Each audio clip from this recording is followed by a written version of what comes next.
International Emergency Economic Powers Act, the old IEEPA.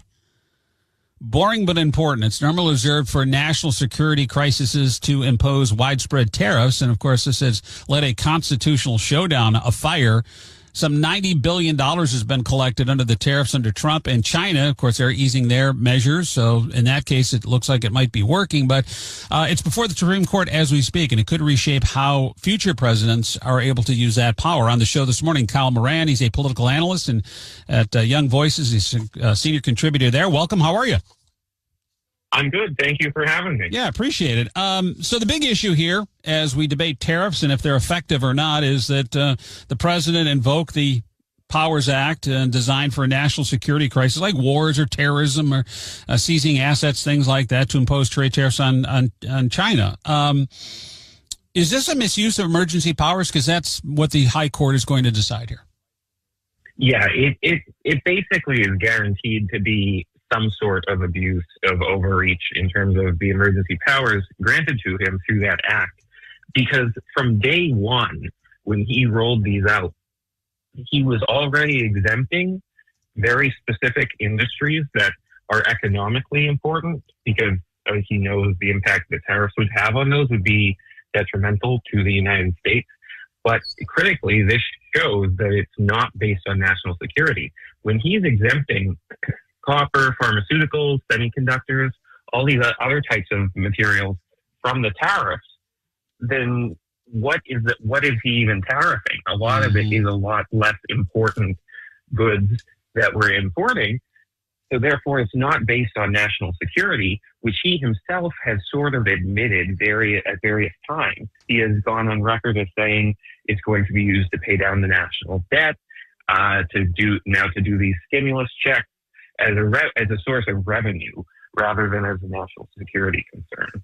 Yeah, and that is a concern, too. It's just purely on a revenue standpoint. And so far, we've had some indication that the conservative justices are even pushing back on this. Amy Coney Barrett and Chief Justice John Roberts said that the vehicle is imposition of taxes on Americans, and that has always been a core power of Congress. Those early indications certainly don't indicate how they're going to vote, because there's been times where they've thrown that out there. They're challenging it, but that, if you're looking at the tea leaves here, it doesn't bode well for this. No, it doesn't, because like I said, so much of this has not even been like the opposition criticizing the administration, but the administration undermining its own position. So it really does. It does get into some tricky legal battles for the administration to keep this standing. But I do have to step back and think these powers were passed to be very limited in times of actual concerns to national security. Mm-hmm. We have reached a point where Congress has ceded so much power to the executive. Yeah. The point of passing that act in 1977 was never to institute broad sweeping powers for the executive to just simply impose and pull off and impose more tariffs willy-nilly. That was not what it was for. It's not what it's for now. Right. And the country is not designed to be run by somebody who has essentially more and more unlimited power for 4 years before election. If the Supreme Court rules against these tariffs, does that then call into re-examination of the executive order, the power of the presidency and the executive order? I mean, we saw Biden and the auto pen do it with impunity, and Trump said, well, here, hold my Diet Coke, watch me make a bunch of executive orders, and Congress has absolutely no, they're feckless, right? I mean, you can shut the government down for 40-something days over God knows what. They can't really pass anything, come to a conclusion, other than releasing the Epstein files because it covers their asses. But does this change then how we maybe the Congress actually is forced to do their job? I'm not optimistic on that.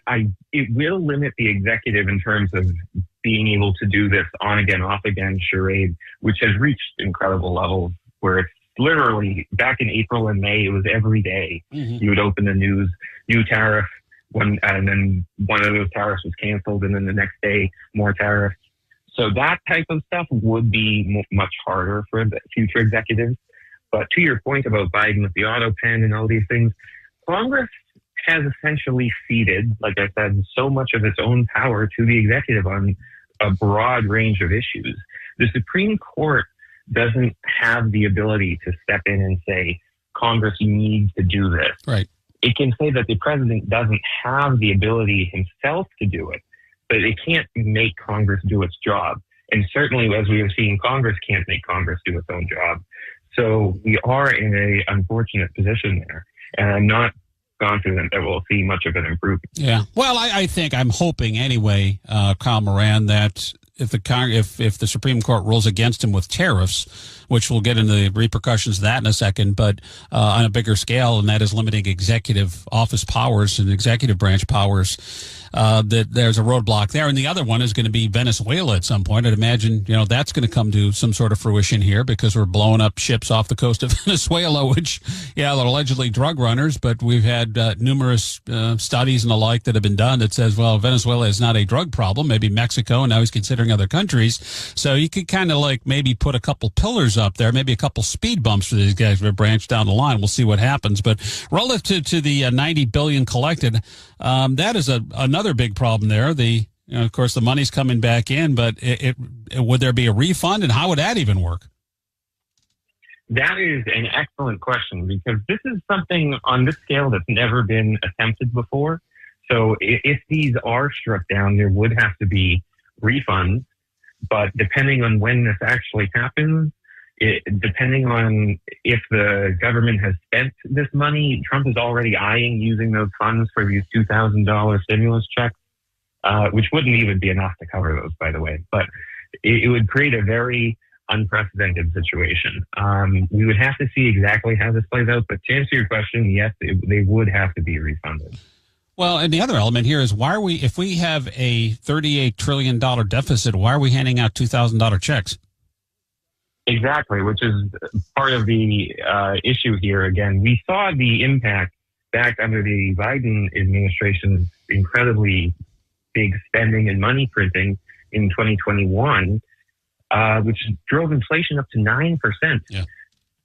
And we are still feeling the results of that. We're still feeling the impact of that for almost 5 years on now. So when the inflation goes up like that, it never comes down again. The inflation rate at which prices increase may come down, but the prices that went up, they're just there. Mm-hmm. You're stuck with that. You will never see 2019 prices for a lot of goods again. And that's the unfortunate reality of the money system that we have now, where we just print more and more. And almost certainly we would have to print a considerable amount of money to make these $2,000 checks happen. And then on top of that, Trump hates the current Federal Reserve Chair, Jerome Powell, right, who's not flawless by any means, mm-hmm. but he wants to replace him with somebody who's going to be even more dovish and turn the money printers back on and just print. As someone who is, I guess, more libertarian than anything, and I just distrust government top to bottom, I don't care, my team, your team, kind of nonsense. There's an hypocrisy test here. Right? So how many Republicans who absolutely celebrated the tariffs and all this and the bombing of ships off Venezuela, would they be outraged if a Democratic president did the same? I mean, look at this one. We talk about the Affordable Care Act, which is, they're right, it's subsidy. You're taking taxpayer money to give other people a break on their health care. Health care is too damn expensive. Let's do something to lower the cost of health care, as opposed to just giving aid to people and redistributing wealth. It doesn't work. It's too expensive. It doesn't make it affordable. It makes it less affordable. Subsidy does. Using that same logic, and I'm right about that, Republicans should be talking about what we're doing here with Trump and be equally outraged that now we're going to take money that could go pay off the deficit and we're going to give people subsidies. Yeah, and to your point, the healthcare situation is something the GOP has basically ignored for the last half a decade minimum. And at this point, it's reaching a breaking point where they just can't ignore it anymore. Yeah. They tried to repeal and replace Obamacare in 2017, 2018. It went down in pretty famous ways. And the deal they wanted to pass was not a great deal to begin with. But ever since then, they just haven't tried much of anything. And the only people talking about healthcare reform now are the progressives, and that's a very dangerous situation. Yes, it is. Because when people see that their health care costs are skyrocketing, which they are, and the only people even talking about it are going to be AOC and Bernie Sanders, like that is how you wind up with people like Zoran Mamdani as mayor, even though he doesn't have direct control over healthcare. People just hear these things from the left and resonate with it, and not illegitimately either, because they cannot afford these crazy surges in these prices. So the GOP really needs to get going on healthcare. Yeah, I've said that all along, Kyle, is, the Democrats' plan is here's Groupon. We're going to get you a lower cost on your health care. We're going to take someone else's money and give it to you. Okay, that's not a plan. That is just a Band-Aid is what that is. It makes things worse, not better in the long run. Look what subsidy has done to the college industry. College is out of control because of subsidies. It's the same thing. And then I look at the Republicans, and it's been 15 years. They have no answer on this. All I hear is, well, eat better. Well, that's okay. Eat better, but don't take Tylenol. Okay, great. But I've got cancer now. What? And I can't afford it. I'm going to take the subsidy. That's what we're faced with. I know it's absolute madness. And the talking points that they use for some of it are legitimate. So when they were talking about not wanting illegal immigrants to be on government subsidized healthcare, this is a legitimate concern. Mm-hmm. But that is not addressing the issue that millions of American citizens are seeing their healthcare costs go up more than double, sometimes triple over the last several years. Myself, I have seen mine go up more than double over the last 4 years. So this is unsustainable, and nobody on the right is even talking about it, let alone proposing real plans on it. Yeah. And it was supposed to make America great again. And I think healthcare is certainly a cornerstone of that. And to some degree, people like Marjorie Taylor Greene are accurate on that one, too. Let's focus on this kind of stuff. You've had 15 years to come up with a plan, and there's no plan at this point. It's nothing but platitudes is what I'm getting. He is a Yeah, go ahead. Oh, people on the right have been attacking her over this. And I'm thinking to myself, this is madness. I find it incredible. I'm praising Marjorie Taylor Greene of all people, but she is absolutely right about this, and I respect her for her courage in standing up to people who are otherwise just burying their head in the sand and pretending all is well. It's not, and I respect the fact that she's addressing it. He is Kyle Moran, political analyst and Young Voices senior contributor, and talking about tariffs now before the Supreme Court, and they will decide whether or not these are illegal or not. If it's a no-go, we got to talk about refunding money to these countries. But, at the same time, you look at getting China to the table to kind of negotiate. Look at some of the deals done with other countries. Would it be tough for the Supreme Court to undo all that? Well, in terms of the president negotiating with foreign countries, he certainly has pretty broad powers there. But the issue is that he is currently arguing that the tariffs are for national security, and in no small part using that as leverage. But the issue is that he has also made so many other statements, as well as other people in his administration making other statements, that directly undermine that argument. Because on one day, the case will be made that we need tariffs to protect American industry. The next day, it will be that tariffs are needed as a temporary measure to get other countries to lower their tariffs on us. And then the day after that, it will be that we need tariffs to generate revenue so we can pay off our debt. Yeah. So the administration's position on this changes on the daily. And it's going to be a very challenging hill for the administration to climb, given how all over the place it has been.